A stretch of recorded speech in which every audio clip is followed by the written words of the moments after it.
Welcome to Speaking of Mysteries. My name is Bruce Southworth. I'm the mystery reviewer for the Minneapolis Star-Tribune, and I'm very pleased today to have as a guest John Connolly, who is the author of the Charlie Bird Parker series. Though John is a native Irishman, the series is set in Maine predominantly, and we'll get into that a little bit later as well.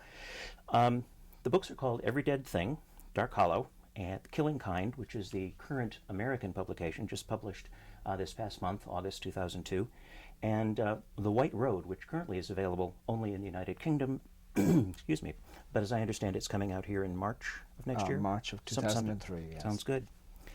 Tell us a little bit about Charlie Parker. He's a former policeman, and you can take it from there. He's a former policeman. In the first book, he loses his wife and child. They're killed, and in the nature of people like him, he tends to blame himself for what happened. He wonders what he could have done. And in the first book, he's not an unpleasant character, but he's certainly at times unsympathetic. He's motivated primarily by a desire for revenge, by a desire to inflict some hurt on something, to get some of this pain out of himself. The book took about 5 years to write, and I was very conscious in the beginning that I wanted to follow the character rather than plots necessarily, and the book kind of falls into two halves. And the first half is about Parker attaining a realization about himself. He realizes that what he is doing is essentially going to destroy him in much the same way that his own family was lost to him. And he realizes he has a duty to people beyond simply those close to himself. It's taken up in Dark Hollow. One of the characters in Dark Hollow says, to be a human being, the nature of humanity is to feel another person's pain as your own and to work to take that pain away, that you have a responsibility beyond those who are simply friends or those who are blood relatives. And the book is about Parker. The sequence of novels is about Parker trying to achieve a kind of redemption in his life. I often get asked actually why I called him that name. Yeah. Because there's no jazz in the books. That's true. And I think I've probably picked up a couple of disaffected jazz readers who thought, at last, somebody is writing jazz novels for me. But I actually wanted the nickname. I like the associations of flight and spirituality and the Holy Spirit with a character who is so earthbound, who is so mired in mortality. Absolutely. He's stuck completely. Now, you talked about redemption. In The Killing Kind, the current book, there's a quote, "Reparation is the shadow cast by salvation." Can you expand on that a little bit? I distrust holy joes and Bible thumpers. These people who do nothing apart from go to church and look down their noses at those less fortunate and more flawed than themselves, or more apparently flawed than themselves. I think I had a belief, and I still do, that you earn if you believe in the next world, you earn your place in the next world, and you earn it by making up for the sins. There's in the act of contrition, which is part of the Catholic liturgy. The creed, the Apostles' Creed, says, you make apology for all that I have done and all that I have failed to do. And I like that those words are echoed in The Killing Kind. I like that idea that you have to do something, you have to be actively seeking salvation. And Parker will, I think, or he would hope that he might have the promise of salvation by making up for his sins, by attempting to make up for them, by extending a hand to those less fortunate than themselves, to those who are in pain, to those who have suffered. And that is the way that he will achieve his salvation. Veer off. I know we haven't really covered the topic of the book yet, but I wanted to ask you, just to stay on that same line,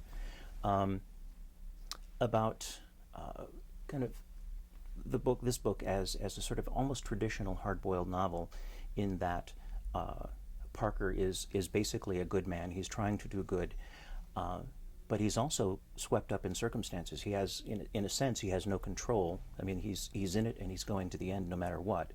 And I guess I'm kind of wondering how that fits together a little bit. I mean, he's attempting to do good, but he's still swept up in circumstances, kind of. Well, in one of the books, somebody describes Parker getting involved in something as the equivalent of getting gum in your hair. That, it looks like you've only got a little bit of gum in your hair, but if you try and get it out, it spreads. There's a stubbornness to him, and that's a very typical hard-boiled convention as well. The idea that, if you tell him not to do it, he will go and do it. He's like a child. If you tell him to keep his nose out of something, his instinct is to go sticking his nose in something. But it's also to do with something Chandler wrote. In Marlowe, at one point, one of the Chandler novels says, "I hear voices crying in the night and I go see what's the matter." And if you accept that as an ethos for living, once you go, and ask, once you go and stick your nose in and try and find out what the problem is, you can't walk away from it. A certain type of person will not be able to walk away. Parker, I think, recognizes that he is a flawed individual. He recognizes that he has a capacity for violence. But he also recognizes that he has a duty to those around him, that he has a duty as a human being. And to continue with that, to follow that ethos, occasionally means putting himself in the way of harm. Occasionally means doing things that, you know, in the ordinary course of life, if you drive a bus or if you collect garbage or if you clean windows, you're probably not going to be asked to do. If you're an accountant, well, an accountant's probably bad. Given the business scandals in the US at the moment, you probably get asked to do quite a lot of bad things as an accountant. Yeah, but at least not you know, physical harm. Kind No, of you things. don't. No, you don't. That. One of the characters in The Killing Kind, I know Parker's girlfriend says, you know, at one point, why don't you just walk away from all of this? Because he was afraid he was falling in too deep. And essentially he said that, you know, it's this one character, this one female character, she might be in trouble. I can't. So and that's in that sense, that going off to see what's matter. But he also recognizes that at times in the novels, people have stood by him at a cost to themselves, whether it is at a cost of their health, because some people have lost their lives in the books. But he realizes that if people have stood up for him in that way, that he also perhaps has a duty to return the favor. That, you know, you can't just take and not give. I have a friend, Kinky Friedman, the crime writer. I get on quite well with him. He likes to describe himself as a giver in a taker's body, which I thought was a lovely turn of phrase. Parker isn't that. Parker is probably a giver in a giver's body. Yeah, yeah. Kinky's wonderful. I had the pleasure of interviewing him quite a couple of years ago. Yeah. Let's take a step back and let people know exactly what kind of thing we're talking about in The Killing Kind. Maybe you can do a quick summary of the plot, and then actually I'd like you to read just a couple pages. Sure. In The Killing Kind, Parker has moved back to Maine. He is asked to investigate the suicide of a young woman whom he knew when she was a teenager in Maine. At the same time, a burial ground is found in Eagle Lake, which is an area right in the north of the state of Maine, and it's revealed to be the resting place of a group called the Aroostook Baptists, who were which was a religious sect that had disappeared at some point in the 60s, and people assumed that it had simply been scattered to the four winds, that they'd simply broken up, but in fact they had never ever left the state of Maine. And Parker finds that the two investigations become linked together. And he is tormented by two things. He is tormented, on the one hand, by the ghost of a small boy, because on one level, The Killing Kind is a ghost story combined with a crime novel. And on the other, he is being hunted and tormented by a man named Pud, who it emerges is the enforcer for a religious movement within the state of Maine that does not want the truth about the Aroostook Baptists to be found, and deeply resents Parker's involvement in this. And Pud, I've been very influenced by Ian Fleming. When I was younger, I loved these grotesque villains, and I was also influenced by James Lee Burke, who was another person who used grotesque villains. And when I interviewed Burke, he said something really interesting. He said he believed that some people were so morally corrupt that corruption found a physical expression, and that was why he liked to use grotesques. And I'd been doing that, but I realized that he'd put it so much better than I could have. So Pud is a grotesque, foul character. He is an embodiment of a particular type of evil. He is truly one of the creepiest characters I have ever read. Thank you. He's just... No, I'm saying thank you. All these things come out of my mind, you know. It's no wonder I can't get a date, you know. I was curious about that. People must kind of look at you and go, now, you know, where's that coming from? I was going out with somebody for quite a long time, and when we broke up, one of her friends said to her, you know, you did the right thing breaking up with that guy. The things that he writes, there must be something wrong with him. And I think there is that assumption. And yet the odd thing about crime writers is that most of them tend to be quite well balanced. And I think you do get a kind of catharsis. You do get to kind of work things out by putting them down in print. And it's actually something to do with the nature of crime fiction itself, I think. When I was writing Dark Hollow, not to get too far away from the point, but when I was writing Dark Hollow, I'd become very interested in mixing genres to see how they work together, to hybridize them. Dark Hollow is a folktale, a fairy tale, combined with a crime novel, because I'd gone back and I'd read the Brothers Grimm. I'd been rereading a lot about folk myths. And in their 1863, I think it was 1863 edition, the Brothers Grimm said, every society and every age produces its own versions of the same tales. And we do it for the same reasons. We do it to work through things that frighten us. We do it on one level to educate our children, in the case of some of those fairy stories. But principally, it's a way of engaging with parts of the world that we find frightening or difficult to understand. And I thought I saw some of those things in modern crime fiction, particularly in darker mystery fiction. I could see some of those images recurring. You don't have to look very far if you pick up Silence of the Lambs. You know, Lecter is effectively the ogre, this idea of cannibalism which recurs in mystery fiction. Damsels in distress, quests, heroes, sidekicks, the unknown, the fear of the forest, the fear of darkness, the fear of this thing that's hunting us that we can't pin down. I thought all of those things might blend together. So I tried to work them into the novel. So while crime writers, I think, get a certain kind of, they get to work things out by writing it, I also think mystery readers, especially those who kind of flirt with the darker stuff, probably get something out of it as well. You do get to explore things that frighten you, that you never want to have happen to you, but you do get to experience them vicariously through crime fiction. You get to be frightened, you get to work things out in your mind, you're always safe. Yeah, intellectually, you can kind of ponder some of those questions a little bit. And again, we're drifting a little bit, but I also had a chance to interview James Lee Burke one time, and he told me that he didn't consider himself a crime writer. He considered himself a novelist in which crimes occur in his books. Do you consider yourself pretty much the same, or do you consider yourself a crime writer? I think I'd have to put my hands up and say that I'm a mystery writer. I think Burke is interesting. I find discussing other writers much more interesting than discussing myself, but I think Burke is very interesting, that Burke is part of a Southern Gothic tradition. He was a huge influence on me, which is, I think it's kind of nice that you've interviewed him. Partly it was to do with his writing. Burke writes very lush prose, and for a long time crime fiction and mystery authors distrusted, I think, rich prose. There was a lot of bad writing in mystery fiction. There still is, to be honest, but it's becoming increasingly fine. And I think Burke was one of the first writers who came in from crime fiction not as he came into it not as a reader. He was not a fan. I think he told me once he'd read 3 mystery novels. He'd read a Raymond Chandler novel, a Charles Willeford novel because they taught together, and a James Crumley novel because Crumley also lives in Missoula, Montana. And he'd only written the crime novel because somebody told him that you can make a bit of money. If you write a good 3 chapters, they'll give you an advance to finish the rest. And Burke was broke and he needed the money. So he came in from a very different tradition, and he brought a different linguistic tradition with it. And when I read Burke, I thought, goodness, you don't have to write prose that's incredibly stripped down. Not everybody has to speak in short sentences. And I was some authors annoy me because I'm becoming increasingly intolerant as I get older, I think. But authors who think that crime novels have to be written a certain way tend to write them badly. People who've read Chandler think that Chandler's prose is very pared down, which it is, but they tend to write sentences without verbs. Chandler never wrote a sentence without a verb in it. He would have fallen over backwards rather than doing it. But they pare it down so much that the language starts to fall apart. It just becomes bad writing. It turns out, I think, quite a bit to be a stereotype, because Chandler, even though he's pared down, is very rich. No, he is. But Chandler wrote by putting his page lengthways into a typewriter and writing a paragraph on the page, because he wanted every paragraph to have one glistening jewel in it. And he would write his paragraph and he would take it out and he would put it down. I didn't know that. But this was a way of writing and ensuring that every paragraph was exceptional. So while he appears to be quite simple, there's actually an awful lot going on there in terms of language and the way he uses metaphor and simile. He's very, very careful in that way.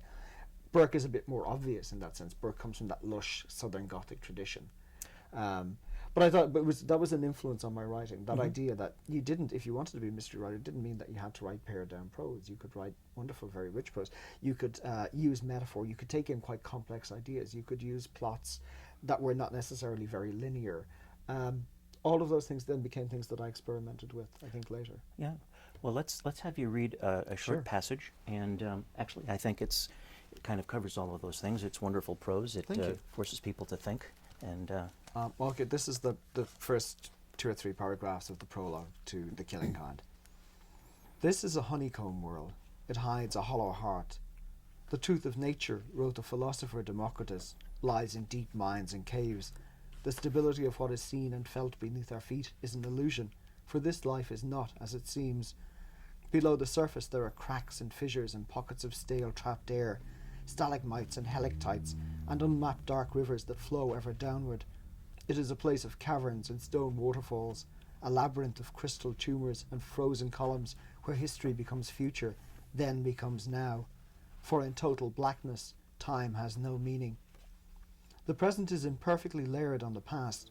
It does not conform flawlessly at every point. Things fall and die, and their decay creates new layers, thickening the surface crust and adding another thin membrane to cover what lies beneath, new worlds resting on the remains of the old. Day upon day, year upon year, century upon century, layers are added, and the imperfections multiply.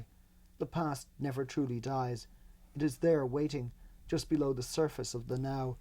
We stumble into it occasionally, all of us, through remembrance and recall. We summon to mind former lovers, lost children, departed parents, the wonder of a single day when we captured, however briefly, the ineffable, fleeting beauty of the world. These are our memories. We hold them close and call them ours, and we can find them when we need them. But sometimes that choice is made for us. A piece of the present simply falls away, and the past is exposed like old bone. Afterward, nothing can ever be the same again, and we are forced to reassess the form of what we believe to be true in the light of new revelations about its substance. The truth is revealed by a misstep, and the fleeting sense that something beneath our feet rings false. The past bubbles out like molten lava, and lives turn to ash in its path. I love that prologue. It's terrific. One of the characters that's actually a historical character in the book, the Reverend Faulkner, is the leader of one of these religious cults, is very much, as he's described, a follower or a believer in predestiny. Mm-hmm. And I'm kind of wondering, from what you described there, that doesn't, it seems very not predestined. Things are not necessarily predestined because of this sense of, you stumble into something, they come from odd places. Is that more your kind of view of things, that there's not a particular predestiny? Oh, yeah. I don't think Faulkner's beliefs are in any way presented in a sympathetic light in the book. No, his belief, I think, is that it's a common belief among a certain type of Reformation thinking, which was that, you will know the good people by the fact that simply they're not bad. Not that they do anything, but if you fail once, if you sin once, you've become part of the fallen. That is your nature, and therefore you are not to be saved. And therefore what happens to you in this life doesn't matter. It doesn't matter what's done to you. You're damned anyway. So no, Parker is he has a belief, I think, that everybody is redeemable, that there is a possibility for redemption, because otherwise how can you live life? And it's not even necessarily about redemption in terms of the next world. It is about trying to achieve a peace with yourself in this one. We're all trying to do it. Mystery novels are interesting, I think, because the structure of them is a quest. And without getting terribly Deepak Chopra about it, most people are on that, say, we're trying to basically discover something about ourselves and to reach an accommodation with the world in which we live. And in mystery fiction, it's done in a very explicit sense, and it tends to be to do with a certain type of puzzle or a certain type of problem, and a kind of resolution is achieved at the end. Even in in modern crime fiction, that resolution tends to be very grey or indistinct or only partial, but it is there. We would resent deeply a crime novel that we read that didn't give us any solution at all at the end. True, very true. Or even the promise of one. And I find that interesting. I like that about it. Now, do you think that's kind of that kind of fiction, that aspect is more of an American style of mystery fiction? Or what do you maybe see as the large difference between fiction in the UK and fiction in the United States? I was very influenced, like a lot of people who write. I wrote what I read, and I was a fan of a certain type of American crime writing. It's interesting. If we go right back to the beginnings, certainly in the last century of crime fiction, and we go back to what they call the Golden Age, which tends to be the 20s and 30s, two very different traditions emerge. In Britain, you have a quite conservative tradition, typified by people like Christie and Sayers, and carried on to this day by other, I would have to say, inferior writers, because they were quite good in their way. In these books, the people who die in these books are usually asking for it. People who die in Christie's and Sayers' books, they don't tend to be very nice people. They tend to be, well, that's not entirely true. They tend to be flawed individuals. They've been adulterers, or they've been thieves, or they're blackmailers, and they get it in the neck. I think it was Julian Simmons who once said that in these books it's not murder, it's contributory negligence. Which I thought was a lovely turn of phrase. And then, a detective comes in, and the concern is actually just solving the puzzle, because crime is a threat to the stability of a very conservative society. And the fact that these people are dead doesn't really matter. Their individuality, the fact that their lives have been lost, is more or less by the by. They weren't very nice people anyway, so what are we worrying about? But it's still an intriguing puzzle. That's why you read it. But I worry about using people, and I still do, about using people as more or less puzzles in a crossword. I don't see the point in doing that, and it seems to be almost pornographic. In America, and particularly California, a very different tradition starts to emerge. And it's typified by, certainly one of the biggest influences on me of writers who have passed away would be Ross MacDonald. And MacDonald's a very good example. MacDonald realizes that if you're poor, if you're a woman, if for some reason you've fallen through the mesh of the net of society, the forces of law and order in the establishment will not stand up for you in the same way that they would if you're wealthy and privileged, and that holds true to this day. And in that case, you can suffer through no fault of your own. In MacDonald's novels, children frequently suffer for the sins of their parents. They are being visited by the flaws of a previous generation, and they are done to death in cases by things that they have no control over at all. And MacDonald recognises that in that case, somebody from outside the forces of law and order has to stand up for you. Whether it's a private investigator, whether in modern crime fiction it's somebody like Harry Bosch, who's a policeman in all but name in Michael Connolly's books, but is in effect working outside the department and for his own motives. And I loved that idea of compassion for victims. It became hugely important to me. And I find it increasingly, like I said, I'm getting more and more intolerant. I realise that we read books for different reasons. We read occasionally to be amused, we read to be entertained, we read puzzle novels because we simply want an intellectual exercise. And yet morally I have problems with books that create intellectual exercises out of human suffering. I think there should be more to them than that. And so that's kind of what's influenced my books. I was not a big fan of British crime writing, and I'm using huge generalizations there because there's a big swathe in the middle, and yet those are the two contrasts. If you take the two extremes, you have Christie and Sayers at one end, and you have, I think, people like MacDonald and Burke and Chandler at the other end. In some ways you have to live with both traditions, and people absorb both. You can have puzzle novels that are wonderfully compassionate. You can have hard-boiled novels that aren't compassionate at all. If you read Jim Thompson, Jim Thompson is quite a callous writer in many ways. So ultimately, the ideal solution is to find some combination of the two. So there are flaws at either end, but I think there are two contrasting traditions that you can look at emerging at the same point in history.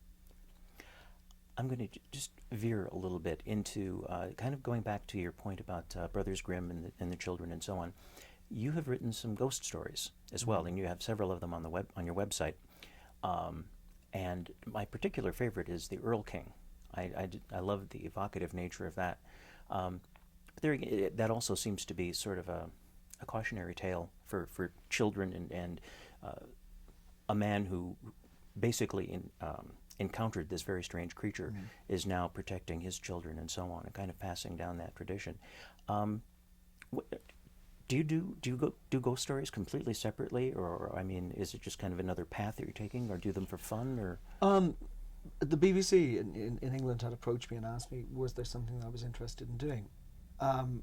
And they were interested in doing something with radio, and so was I. I liked the idea of people sitting. Radio. We tend to do it. 50 years ago, people listened to the radio together as a family. That was what you did. You turned on the radio, and Dad smoked his pipe. Now, listening to radio is quite a solitary experience. You do it in your car when you're driving. You may do it before you go to bed at night. You do it in quiet and darkness. And I like the idea of one person alone listening to a human voice telling them a tale. And that was where the ghost stories came out of. But it's interesting. They also occur in the novels, that the novels are concerned with the supernatural. There may be two reasons for that. Irish writers have never really done mystery fiction, crime fiction in that sense. We didn't really do that much of it. We did do a lot of supernatural fiction. If you go back and look at Irish literature, Bram Stoker, who wrote Dracula, was Irish. Sheridan Neffen, who wrote Uncle Silas. Charles Maturin, writing Mammoth the Wanderer. Wilde wrote ghost stories. Elizabeth Bowen wrote ghost stories. It may be part of our genre tradition. So I was influenced by that, and I was influenced by Emor James, the English short story writer, who wrote, I think, still certainly the greatest number of classic ghost stories. So they mingled in together, but they've also fed into the books, in that I like the fact that Americans call crime fiction mystery fiction. In Britain and Ireland, it's crime fiction. Yet the really odd thing about mystery fiction is that it's not very mysterious at all. Mm-hmm. What seems very complex at the beginning of a mystery novel is usually explained in quite simple terms by the end. Ed McBain used to say it all comes down to love or money, that they're the two motives. Yet if you go back to the beginnings of English drama, mystery has a very different meaning. It is to do with the next world. It is to do with supernatural. English mystery plays were versions of biblical stories that you watched on your street corner. And I like the idea of reintroducing that element of mystery to the novels, to give people a book in which not everything was explained by the end of it, where you got a solution but it's partial, where there is an understanding or at least a suspicion that there might be something beyond this world, that what we do on this earth is not simply of the moment but may last longer. And so for that reason I've started using elements of the supernatural in the crime novels. I've tried to make them slightly different. I want to do things differently. American crime novelists are very, very good. They don't need a pale imitation coming in. And in that sense I could be seen, if I was doing that, as a revenge for Michael Flatley. You know, you send us a Chicago hoofer doing Irish dancing and we will send you an Irish guy doing bad imitation American novels. That seems like a fair swap. In fact, I was very anxious to try and do something different with the novels. And that was part of the reason why I tried to hybridize genres, trying to introduce elements of fairy tales, and also trying to introduce that element of the supernatural very strongly into the novels, to give it, and that may be part of my Catholic guilt coming out. Who knows? Well, that may be another story entirely to find out. Well, I feel the need to confess otherwise if we start going down that road. Well, maybe we'd better stop the tape rolling and we'll get into confession. And actually, we have pretty much run out of time. There was just many other things that we could talk about, but I want to thank you very much for taking the time. Very much, Bruce. Thank you. Thank you.